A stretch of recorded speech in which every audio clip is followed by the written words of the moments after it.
undefeated. He's a 3-division champion. He's a big puncher. He was champion 112. Man, I'm a puncher. He is good. But the way how he places punches, like, good. His nickname is, was it the Monster or the Beast? The Monster. He's fighting this weekend. He is good. I'm gonna watch him. That's the one you asked where he come from now? Yeah. He's Japanese. Good. His placements and everything. Footwork. Yeah. Defense. He's 29 years old, and I said that 28. He beat Maloney from Australia last. He beat, what's his name? What's his name? Danair? Yeah, he beat Donaire. Yep. He got dropped in that fight. He got dropped and he got up and beat him. No, he didn't get dropped. He didn't get dropped? He got hurt. He got hurt. Because I believe Inoue can become a multiple weight world champion.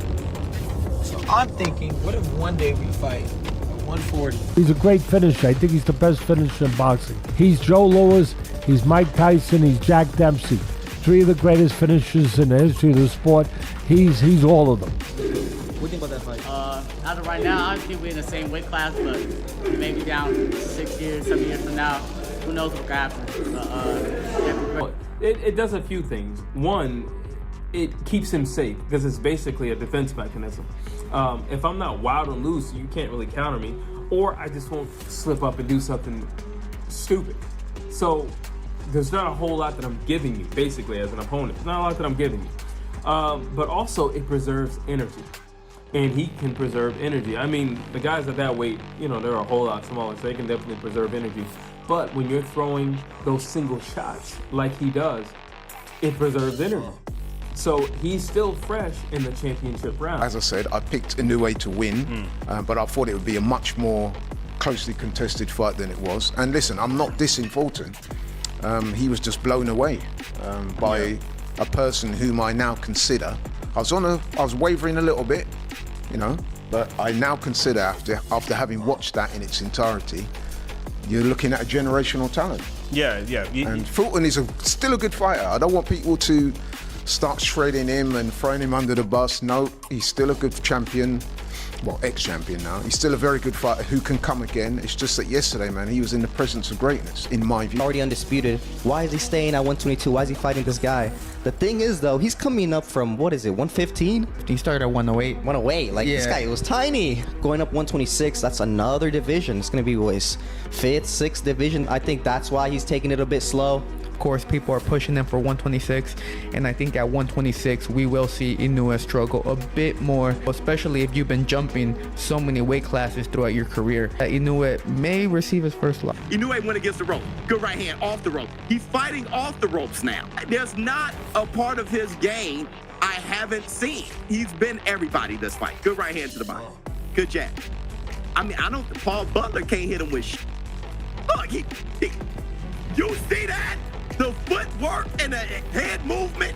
Back right to, that left came so fast after the right to the body. Yeah, he hurt him. Butler's down. That's it. He's knocked out. 11th round. He broke him down and knocked him out.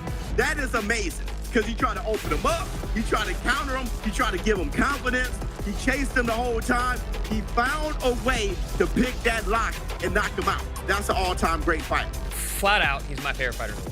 Watching that guy fight, and waking up at 6:30 a.m. to watch the undercard to get ready for a Naoya Inoue fight has become a bit of a pastime for me now. I love it. I'm up there. I have my espresso. I'm sitting outside watching. My neighbors hate me because I'm yelling at the camera at 7:30 in the morning. Every knockdown that happened in this fight, and there was a bunch of them. I mean, I was screaming at. Yeah, I looked against Eric Morales. Manny Pacquiao, so powerful. He can fight middleweight right now. Just 2 weeks after Floyd Mayweather beat Baltimore at 147. And that's when the first time you heard them mention, hey, Manny Pacquiao, should he keep jumping up the weight classes? And then Floyd Mayweather retires, Manny Pacquiao knocks out Hatton. And that's when you say, oh, forget where he started. Look at how he's finishing. He's a big kid. Now, Naoya Inoue versus Fulton. We'll see him get over that injury. If he can handle Fulton, you heard Gervonta Tank Davis say, hey man, that'll be something. I would like to fight him. Why? Because he's a master class of a fighter. Big puncher. He said, yeah, I may be too big for him. Many people know Mayweather was probably too big for Manny Pacquiao. Still, people salivated over that fight. Say Manny Pacquiao versus Floyd Mayweather. And Naoya, the monster, Inoue versus Gervonta Tank Davis. Oh, y'all said I was crazy. History repeats itself. East versus the West. Tank Davis versus Naoya. Let me get my smoothie. Huh? They learn from Floyd Mayweather and Pacquiao. They learn from them. They don't wait too long now. Now the fight is right on time. And now you heard what Gervonta Tank Davis had to say. Yeah, that would be a fun one. Now that would be technically that fight right there, like man. But I think I'd be too big for him. I'd be too big for him. Yeah. But that fight would be like, yeah, facts.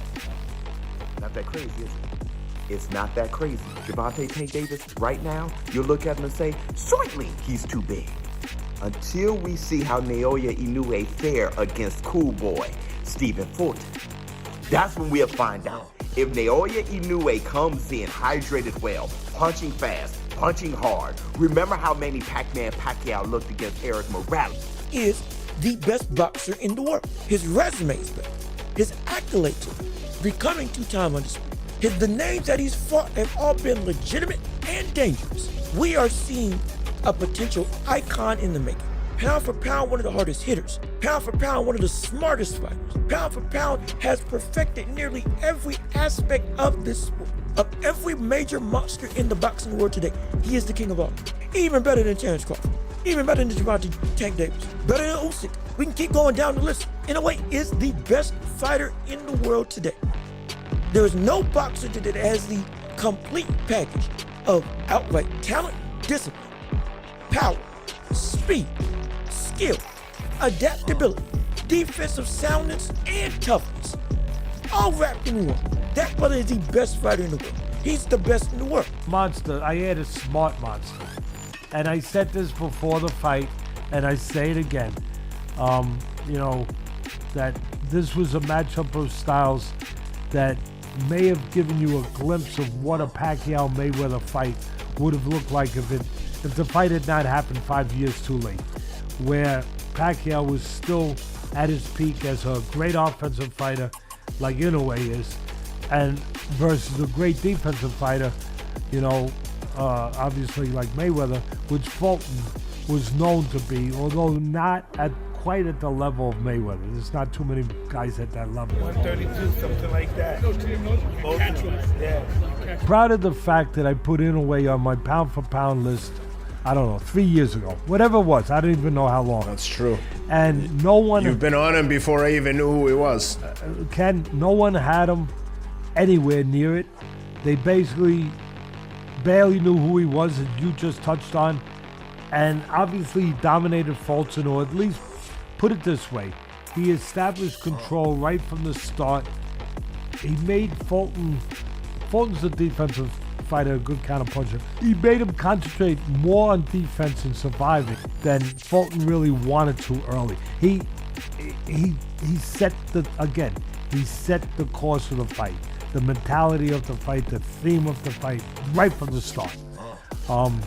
And had him thinking of surviving more than he wanted to think of surviving, he being Fulton. I'm not saying Fulton wasn't trying to win. He was. He's a confident, very proud fighter.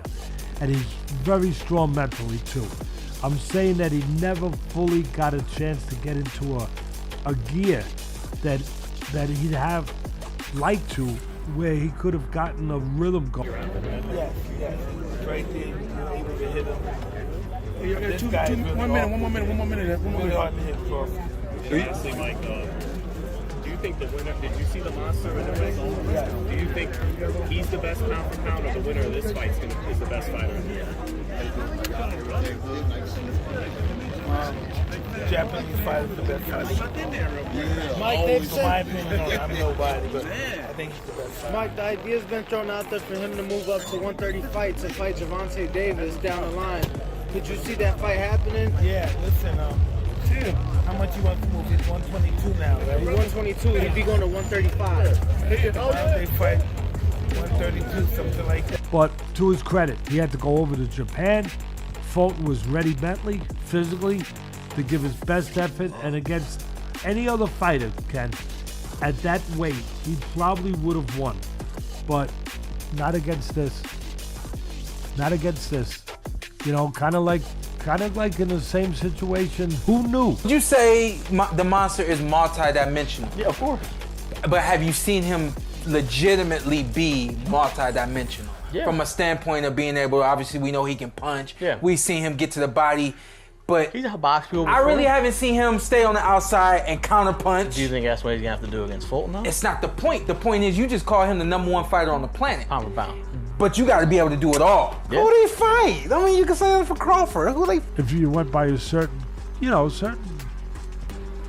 just a certain calculus, if you will, a certain metric, you would go with Inoue. You can't go wrong because he had 2 wins. You have to. He unified he has 2 two weight wins classes. over Fulton and Taplis. You're right, 100%. Fulton was the #1 fighter at 122 Ken, I'm universally. so glad you said it that way.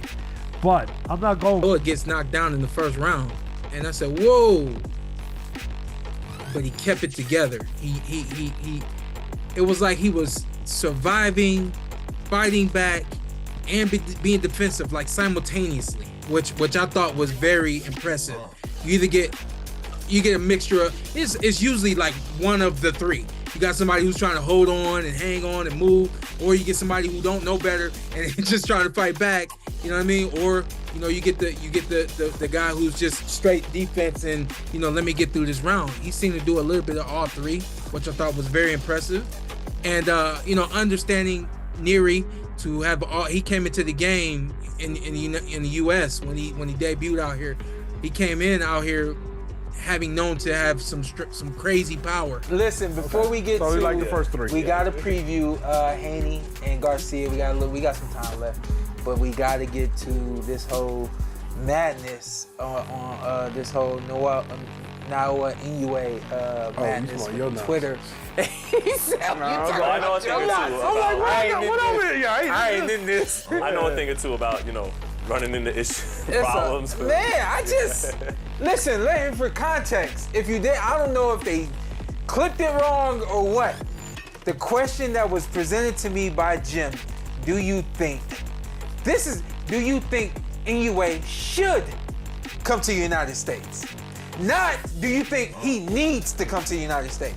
If he said needs, I heard.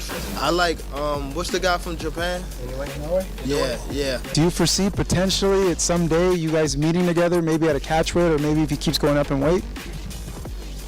Probably. Yeah. That would be like a fun fight. Crazy. Yeah, that would be a fun fight. Now that would be technical. That fight right there, like me and him. But I think I'd be too big for him. Probably, yeah. I'd be too big for him, yeah. But that fight would be like a dream fight. Yeah, facts. As Inoue's relentless pursuit of victory leaves no room for error. Might sound crazy, but you brought up Inoue.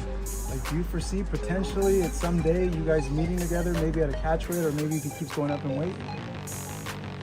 Probably. Yeah. That would be like a fun fight. Be crazy. Yeah, that would be a fun fight. Now that would be technical. That fight right there, like me and him. But I think I'd be too big for him. Probably, yeah. Because he's too big. Yeah. But that fight would be like it's like a dream fight. Is the best boxer in the world. His resume is better. His accolades are better. Becoming 2-time undisputed. The names that he's fought have all been legitimate and dangerous. We are seeing a potential icon in the making. Pound for pound, one of the hardest hitters. Pound for pound, one of the smartest fighters. Pound for pound has perfected nearly every aspect of this sport. Of every major monster in the boxing world today, he is the king of all. Even better than Terrence Crawford. Even better than Javante Tank Davis. Better than Usyk. We can keep going down the list. Inoue is the best fighter in the world today. There is no boxer today that has the complete package of outright talent, discipline, power, speed, skill, adaptability, defensive soundness, and toughness. All wrapped in one. That brother is the best fighter in the world. He's the best in the world. Yeah. The potential matchup between Naoya Inoue and Gervonta Davis has generated a buzz comparable to the iconic Floyd Mayweather versus Manny Pacquiao fight. Both Inoue and Davis are considered top-tier athletes in the boxing world, and their bout promises to be a clash of titans. In itself, the modern-day Manny Pacquiao versus Floyd Mayweather, and Naoya the monster Inoue versus Gervonta Tank Davis. Oh, y'all said I was crazy. History. East versus the West.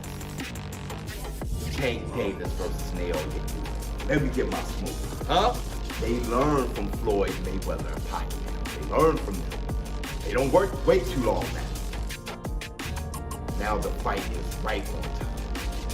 And now you heard what Gervonta Tank Davis had to say. Yeah, that would be a fun one. Now that would be technical.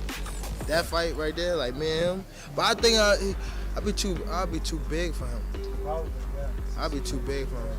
Yeah, but that fight would be like, yeah, facts. Not that crazy, is it? It's not that crazy. Gervonta Tank Davis, right now, you look at him and say, certainly he's too big.